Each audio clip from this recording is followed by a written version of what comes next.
Admission পরীক্ষাতে করা 10টা বড় ভুল, যে 10টা বড় ভুলের জন্য তুমি হয়তোবা পরীক্ষা ভালো দিলে তাও হয়তোবা তুমি চান্স নাও পাইতে পারো। ঠিক আছে, তো চলো আমরা দেখে নিই 10টা ভুল কী কী। তো আমরা যদি প্রথম ভুলের কথা বলি, প্রথম ভুল হচ্ছে কাট মার্ক নিয়ে চিন্তা করা। কি? কাট মার্ক নিয়ে চিন্তা করা, কাট মার্ক নিয়ে চিন্তা। তো দেখো, কাট মার্ক নিয়ে কখনো অ্যাডমিশন পরীক্ষাতে চিন্তা করতে হয় না, কারণ কাট মার্ক কত হবে কী হবে এটা কেউ জানে না। ঠিক আছে, এখন মনে করো তোমরা যেহেতু 25 ব্যাচ, তোমরা এই জিনিসটা অনেক ভালো ফেস করছো, যে দেখছো যে তোমাদের ব্যাচের রেজাল্ট অনেকটা খারাপ, আর বিগত যেই 3 বা 4 বছর যে রেজাল্ট হয়েছে রেজাল্টেরগুলো অনেক ভালো, তার মানে তোমাদের প্রশ্ন অনেক কঠিন হয়েছে। ঠিক আছে, তো তোমাদের প্রশ্ন কঠিন হওয়ার জন্য কী হয়েছে, রেজাল্ট তো সবারই খারাপ হয়েছে, তাই না?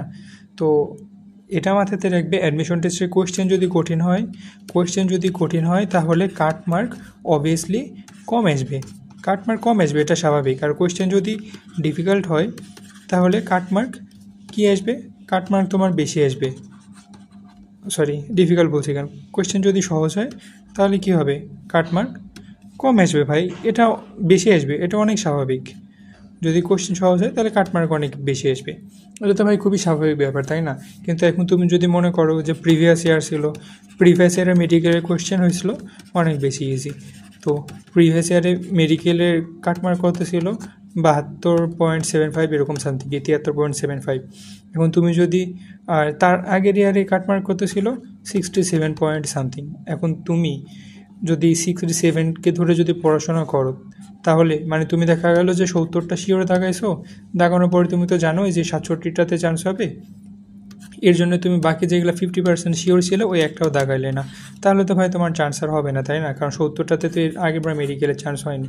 তো কাট মার্ক নিয়ে পরীক্ষার হলে কোনো চিন্তা করা যাবে না। দেন আসে হচ্ছে আমরা 2 নাম্বার টপিকে। 2 নাম্বার টপিকটা কি? 2 নাম্বার টপিকটা হচ্ছে কোয়েশ্চেন বা এমসিকিউ এর যে অপশনটা আছে, এই অপশন যদি ভুল থাকে তাহলে কোয়েশ্চেন স্কিপ করে চলে আসা, এটা একটা হচ্ছে মেজর মিস্টেকের মধ্যে। আমি এটা মেডিকেলের ক্ষেত্রে শিওর বলতে পারবো না, কিন্তু আমি যদি ভার্সিটি বা ইঞ্জিনিয়ারিংয়ের ক্ষেত্রে যদি বলি, তুমি কোয়েশ্চেন বা অপশন যদি ভুল থাকে, আমি ভার্সিটি বা ইঞ্জিনিয়ারিংয়ের ক্ষেত্রে বলি, এগুলাতে যে প্রিলি এক্সামগুলো হয়, এই প্রিলি এক্সামগুলোতে প্রায় দেখা যায় যে তোমার কোয়েশ্চেনে ভুল আছে, বাট তুমি যদি কোয়েশ্চেনের ভুলটা যদি আইডেন্টিফাই করতে পারো, ইউজুয়ালি ভুলটা এক্সাম হলে আইডেন্টিফাই করা যায়, যদি না পারো তাহলে তুমি অ্যাপ্রক্সিমেট যে অ্যান্সারটা পাচ্ছ ওই অ্যান্সারটাই দাগাই দিয়ে চলে আসবে। আমি এর আগে ভাই কুয়েটের পরীক্ষার একটা কথা বলি, এখানে একটা এমসিকিউ ছিল, এমসিকিউ এর অ্যান্সার বের হচ্ছিল হচ্ছে +90 জুল, ঠিক আছে, বাট অপশানে দেওয়া ছিল -90 জুল। তো এটা যারা স্কিপ করে আসছে ভাই, ওরা এখান থেকে 6 মার্ক পায়নি, বাট যারা -90 জুলই দাগাই দিয়ে আসছে তারা কিন্তু এখান থেকে ঠিকই +6 পেয়েছে।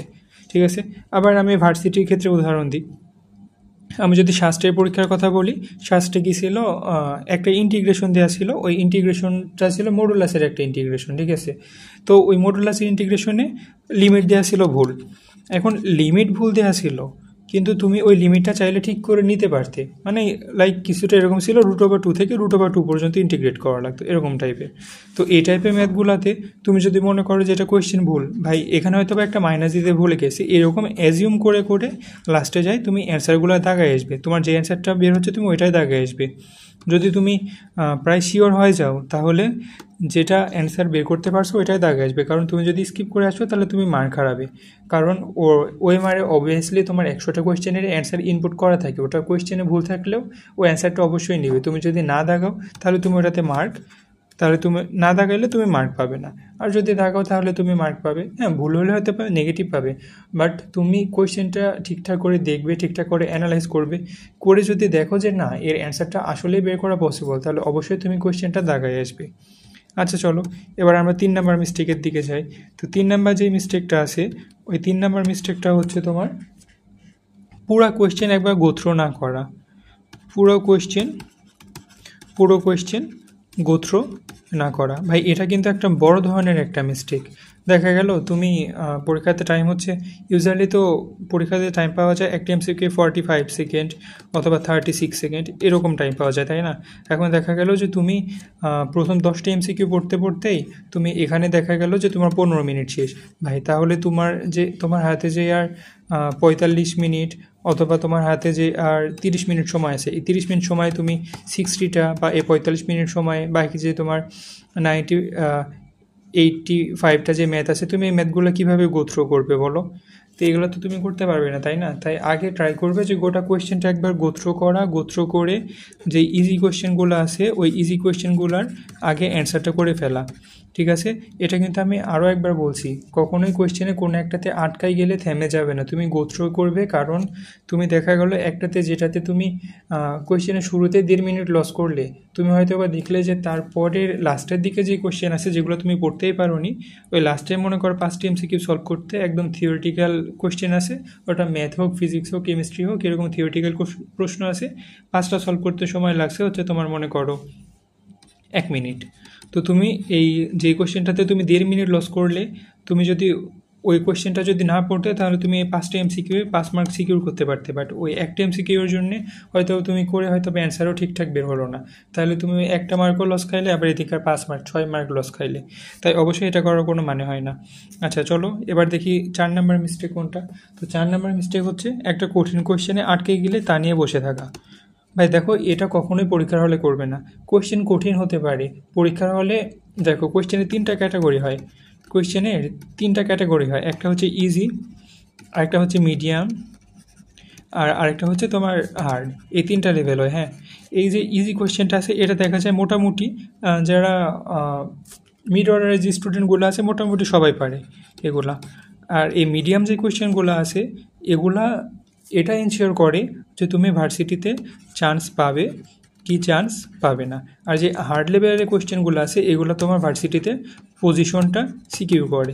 লাইক তুমি যদি মিডিয়াম যে কোয়েশ্চেনগুলো আছে এসবগুলো যদি দাগাইতে পারো তাহলে তুমি এটা এনশিওর করতে পারো যে না তুমি চান্স পাবে ভার্সিটিতে। বাট তুমি যদি মিডিয়ামগুলো অ্যান্সার করার পরেও হার্ড কোয়েশ্চেনের মধ্যে থেকে একটা অ্যান্সার করতে পারো তাহলে কিন্তু তোমার ভার্সিটিতে ভালো একটা পজিশন আসবে। ঠিক আছে, ভালো বলতে গেলে অনেক ভালো পজিশন আসবে। কারণ একটা কোয়েশ্চেনে দেখা যায় 100টা কোয়েশ্চেনের মধ্যে এরকম 5টা বা 7টা কোয়েশ্চেন এরকম থাকে যেগুলো অনেক হার্ড করা হয়। এগুলা দেখা যায় যে যারা টপ 15 বা টপ 100 এগুলো যারা র্যাঙ্ক করে তারা দেখা যায় সচরাচর এগুলো পারে, বাকি কেউ এগুলো পারে না। তাই ট্রাই করবে আগে ইজি আর মিডিয়াম এই দুইটা অ্যান্সার করে তোমার চান্সটা সিকিউর করা, দেন হার্ড যে কোয়েশ্চেনগুলো আছে এই হার্ড কোয়েশ্চেনের দিকে গো থ্রু করা, ঠিক আছে? বাট কোনো একটা কোয়েশ্চেন নিয়ে আটকায় থাকবে না কখনো।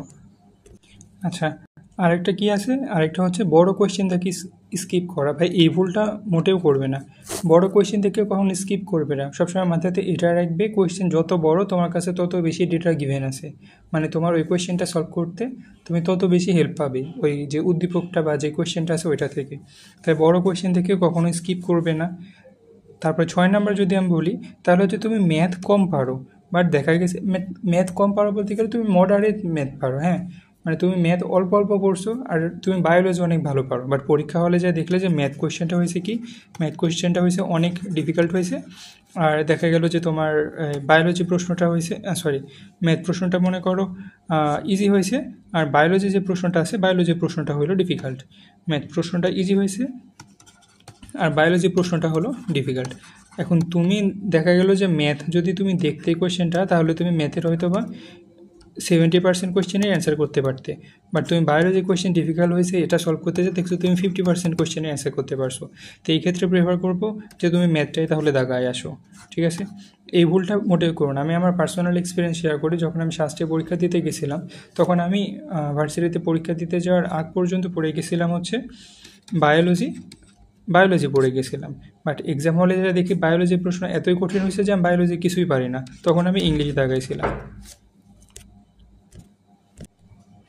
তাই পরীক্ষার হলে যেটা কোয়েশ্চেন ইজি হবে তুমি ওই কোয়েশ্চেনটাই দাগাবে, যেটা কোয়েশ্চেন ইজি হয়েছে আর যেটা তুমি বেশি পারবে ওইটাই দাগাবে, ঠিক আছে?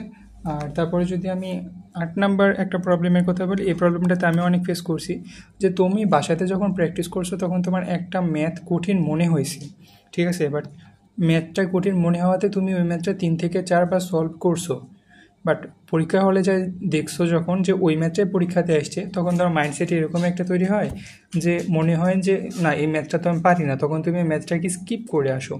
তো এই জিনিসটা যাতে না হয় এর জন্য একটা কাজ করতে পারো, যখন বাসায় পড়াশোনা করবে তখন বাসায় পড়াশোনা করার সময় ওই সেম টাইপের ম্যাথে কোনো একটা এক্সাম দিতে পারো।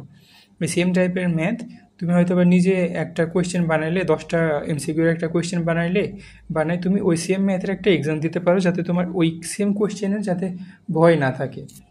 এবার আসে হচ্ছে 9 নাম্বারে। 9 নাম্বার হচ্ছে হল প্রেশার। তো দেখো, এক্সাম হলে গেলে হল প্রেশার আসবে, কারণ অনেকজন মিলে পরীক্ষা দিবে, একসাথে পরীক্ষা দিবে, হল প্রেশার হওয়া একটা স্বাভাবিক ব্যাপার। তো এটার ক্ষেত্রে আমার সাজেশন একটা থাকবে, এক্সাম হলে যে প্রেশার নেওয়ার কিছু নাই। ওখানে তোমরা যারা পরীক্ষা দিচ্ছ তোমরা সবাই একই ব্যাচের পরীক্ষা দিচ্ছ, একসাথে পরীক্ষা দিচ্ছ। দেখো অ্যাডমিশনে তো সিট সংখ্যা কম, তাই না? এরকম তো না যে তোমরা সবাই চান্স পাবে। তো এটা নিয়ে প্রেশার নেওয়ার কিছু নাই, তুমি জাস্ট তোমার যে বেস্ট আউটপুটটা আছে ওইটা দিয়ে আসবে। তোমার আল্লাহ যদি তোমার ভাগ্যে ওইটা লিখে থাকেন তাহলে তুমি ওটা অবশ্যই পাবে। বাট প্রেশার নেওয়ার কিছু নেই। প্রেশার নিয়ে ম্যাথ বা কোয়েশ্চেন ভুল পড়ে অ্যান্সার ভুল করে দাগাই দিয়ে আসা কিন্তু এটাতে কিন্তু অনেক একটা লস খাবে আর কি। আর 10 নাম্বার একটা প্রবলেম যেটা সবাই মানে মোস্ট অফ দ্য টাইম ভুল করে, ওইটা হচ্ছে এক্সাম কম দেয়া। ওটা বাসাতে হোক আর হচ্ছে অ্যাডমিশন টেস্টে হোক, এক্সাম কম দেয়া এই কাজটা করা যাবে না। তুমি যেটাতেই, যে অনলাইন প্ল্যাটফর্ম হোক অফলাইন প্ল্যাটফর্ম হোক যেটার সাথেই যুক্ত আছো না কেন, ওইটার অবশ্যই যতগুলো এক্সাম হয় প্রত্যেকটা এক্সামে অ্যাটেন্ড করবে। আর অ্যাডমিশন টেস্টের তোমার মানে তুমি যে কয়টাতে ফর্ম ওঠা এক্সাম দিতে পারো তুমি ওই কয়টার ফর্ম ওঠা এক্সাম দিবে। আর যদি এরকম হয় যে 14 তারিখে একটা পরীক্ষা আছে, 15 তারিখে একটা পরীক্ষা আছে, দুইটার মধ্যে জার্নির গ্যাপ হচ্ছে 8 ঘন্টা, তাহলে ভাই তোমার দুইটার মধ্যে যেটা তুমি প্রিফার করো তুমি ওইটাতে পরীক্ষা দাও। কারণ এরকমভাবে পরীক্ষা দিতে গেলে দেখা যায় যে পরীক্ষা কোনোটাই ভালো হয় না। তাই দুইটার মধ্যে যে কোনো একটা যেটা তুমি প্রিফার করো ওইটার পরীক্ষা দাও। তো এটাই ছিল অ্যাডমিশন টেস্ট নিয়ে তোমাদের 10টা টিপস। আই হোপ তোমরা এই প্রত্যেকটা কাজে লাগাই, অবশ্যই এক্সাম হলে বেনিফিট হবে। তো এর মধ্যে যেই 2 নাম্বারটা ছিল, এই 2 নাম্বারটা কিন্তু অনেক ইম্পর্টেন্ট। 1 নাম্বার, 2 নাম্বার, 3 নাম্বার, এই কয়েকটা জিনিস কিন্তু খুবই ইম্পর্টেন্ট, কারণ এই কয়েকটা জিনিস আমি নিজে ফেস করছি, আমি আমার ফ্রেন্ডদের ফেস করতে দেখছি। তো আমি চাই না যে তোমরা ওই কয়েকটা জিনিসের জন্য অ্যাডমিশন টেস্টে তোমাদের মার্ক হিউজ পরিমাণে কমে যায়। তো এই পর্যন্তই। কোনো কোয়েশ্চেন থাকলে অবশ্যই কমেন্ট বক্সে জানাবে। ধন্যবাদ।